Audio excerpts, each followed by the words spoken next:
Peace, how y'all doing out there? My name is Chace Infinite, one half of the duo called Scientific.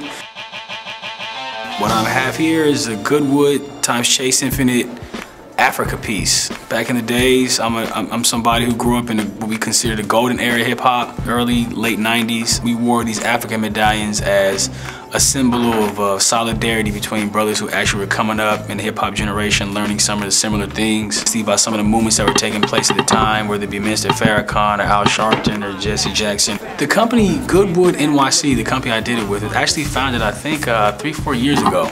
A lady named Carrie owns it. They're a local company out of Williamsburg, New York.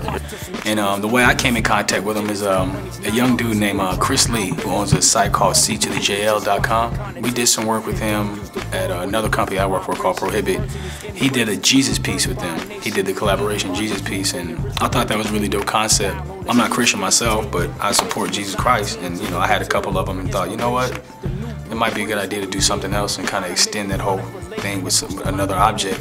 And me and my brother Nairobi were talking about some things and just kind of figure out a way to extend the concept, really, and just bring back some of the energy that we had during the golden era, because I feel like more than anything we've been so infatuated, probably since 1996, 97 when Pac died. People have been so infatuated with this thug life mantra and really haven't studied what the components of thug life really mean. It actually was a prison reform program that Mutulu Shakur and Pac came up with, but brothers don't really know that. They think it means something totally different. So I don't know, it's just a way to reinforce some positive images. Brothers wearing African around your neck, maybe you might want to go find out about the shit. The thing that makes what makes this piece timely is that obviously we're in a time where people probably can't afford to wear as much jewelry, and people that can have a degree of guilt when they when they come around people who can't afford to wear that much jewelry. So you see a lot more beads, and not just wooden, but you see a lot more beads. You see a lot more just what I call common jewelry that represents more your personality, more so what you represent as a person, rather than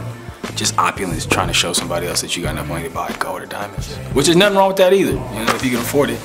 As a matter of fact, I want to gold one of these. Some other people that have the Africas are like just my personal friends, because it started as something I was just going to give to brothers to wear in solidarity, just as a show of camaraderie, really, just conscious or like-minded artists.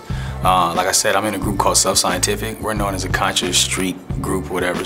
My personal pool of friends is Talib Kweli, Mos Def, J Electronica, Black Thought, M1, and Stick from Dead Prez. And these are some of the people I gave it to immediately, right away. My brother DJ Khalil, my partner, of course. And then it just seemed like, because I was getting so much traction on it and people reacting to it on Twitter and Facebook and stuff like that, it just seemed like a really good idea to make it available to the public. And it's got a pretty good reaction so far. You can actually buy the Goodwood Chace Infinite Africa Piece online at goodwoodnyc.com, GOODWOODNYC.com. Peace, what's up, y'all? It's your man Chace Infinite from Scientific right here on the only planet that counts, blackplanet.com.